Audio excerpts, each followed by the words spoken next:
What's going on, guys? Cody from Motorcycle MD, bringing you guys a model-specific video when it comes to the VTX 1300 lineup. I don't care what model it is or what year, it's all the same bike. They did make a VTX 1800, but that was fuel injected, completely different animal.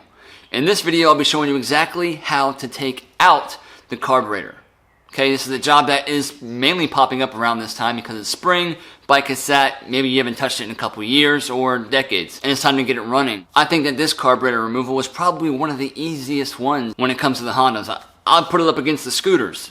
This one's pretty easy, and I want to show you exactly how to do it, as well as let you know that if you are interested in getting that bike running, save a few bucks, I do have a carburetor cleaning course for this model. Although it is a pretty basic carburetor, there are many things I don't want you to miss, as well as giving you guys some tips and pointers on tuning that thing when it comes to new exhaust or an aftermarket air filter. In the description below will be a link that'll take you straight to that tutorial if you need help, and if you want to know more about working on your bike, maintaining it, basic things that you can do to your bike right now, join the mailing list. There I'll be able to send you some helpful videos that will walk you through many different things that you might not have known that you could do on your bike. But I hope all you VTX owners out there enjoy this video when it comes to your carburetor. See you at the end.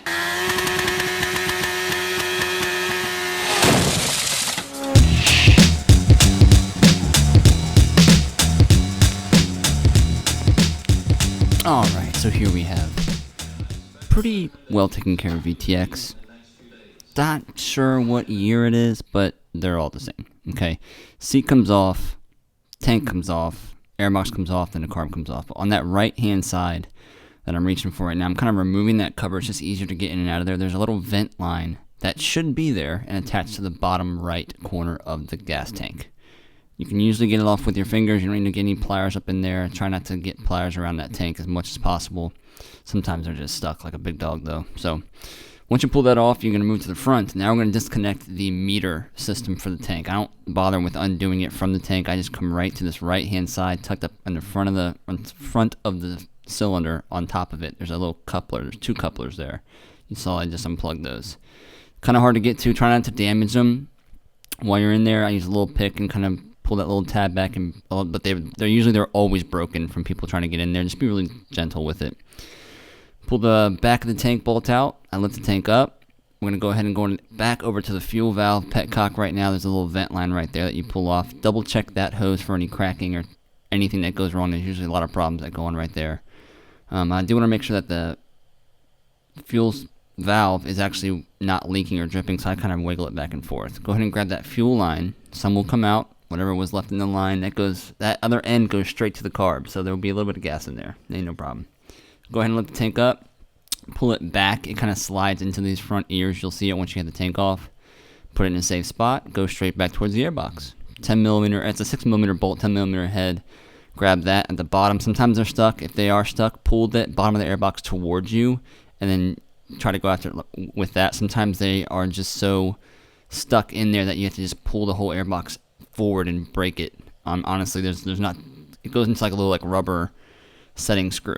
Back here, you see that I pulled the airbox out, and there's already two hoses disconnected, and I just threw the bolt. But that should have been still connected, and it was kind of hard for me to show you that. So pay attention to this. There's a smaller vent line and a larger breather. Those are both crankcase breathers. Okay, see they attach to the back of the airbox right there. Those are kind of a pain to get to, but you can pull them out pretty far when you go to reattach them to the airbox. Alright, go ahead and grab this air cut line, vacuum lines. That splits into a Y and goes into where that other vacuum line is for the tank, or the fuel valve. Double check all those lines. They get spider cracks in them all the time. It's a good idea to just go ahead and replace the whole system. Just measure how long it is and recut it. Right there I disconnected the throttle position sensor. Really easy. You can leave that attached to the carb. Now I'm going to pull the sleeve back on the choke enricher valve. I pull that back because it's just easier to get a wrench on. Try to keep that rubber in great condition. Okay, if it's ripped or torn, that sleeve actually helps keep the plunger system down inside the enricher valve. So if that's all torn up, there's a chance that it might not be holding it in all the way. Alright, this is a little breather. You don't have to take this off right now, but it just gives me more room. Really easy to pop off there. That's the float bowl vent. Alright, now I'm going to take the fuel valve off completely from the carb. We can pull that all the way back out through the frame. You can see here there's actually There's supposed to be a fuel filter that's attached to the spigot of the carb, and this one's kind of buried inside of the line. And if you stay tuned throughout this video, towards the end, you'll see something like a little bit of a surprise I didn't realize. But that's a fuel filter that should come with the carb rebuild gasket set from Honda. Okay, we're going to go on the other side and undo the choke enrichener right here. 17 millimeter nut on the back, it's plastic. Unscrew it, pop it out of its hold. Really easy to do. Alright, I'm going to kind of finish it off on this side and pull that enrichener valve out. Sips water.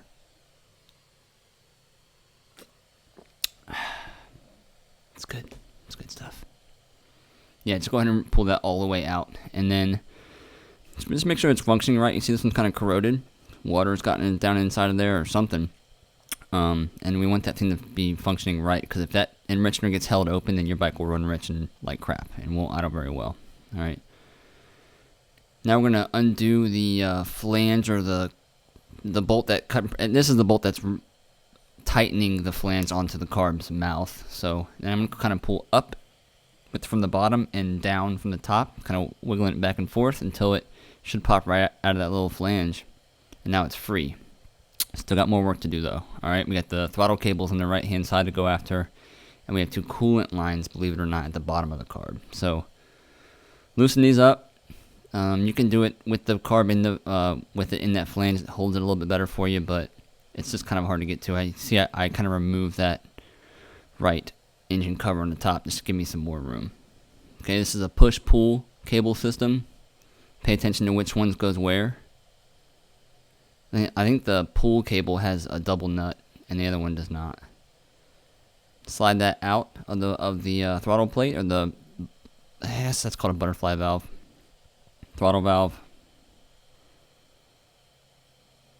You can kind of wedge it out from inside of there. Alright, cables are loose, making progress. Now at the bottom you see there's 2 coolant lines that run to it. Coolant lines help keep the fuel at a good temperature when it's cold out, for it to burn a little bit better. Be careful not to damage these too much. You can just pull that clamp back. I use some angled needle nose pliers. Coolant will come out of it. Don't stress. It's maybe a half a cup. I put some clamps on it just to kind of hold it and just make sure that nothing else comes out. I have seen these things where they just continue to leak and leak and leak and leak, but too much shouldn't come out. I just clamp one off.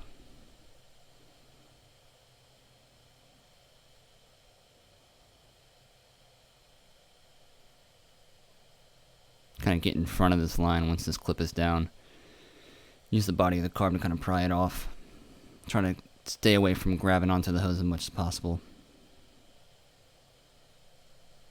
Alright, and once that carb is loose now. It's completely loose. But look at this.